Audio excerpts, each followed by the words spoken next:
আমার দুইটা ছেলে, আমার ছেলের নাম সিন্দিদ, আমার মেয়ের নাম সাইবা বিনতে সোহাগ। তো সাইবাও এ লেভেল শেষ করার পথে।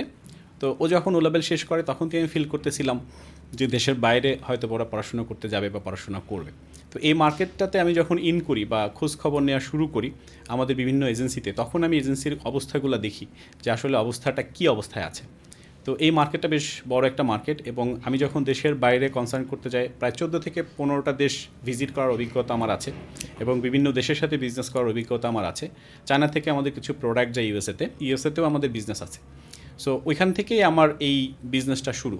এই জন্য শুরু যে বাংলাদেশে যখন আসে অনেক স্টুডেন্টই আমাদেরকে বলতেছিল যে ভাইয়া, যে আমাদেরকে একটু সুযোগ করে দেন, আমরা দেশের বাইরে পড়তে যেতে চাই, এবং আমার মেয়েও যদি দেশের বাইরে পড়তে যাবে। তো এই কনসার্ন থেকেই আসলে ফার্স্ট গ্লোবাল ভিসা কনসালটেন্সির স্টার্ট, এবং তখন থেকেই আমরা শুরু করি, স্টার্ট ফ্রম দুবাই।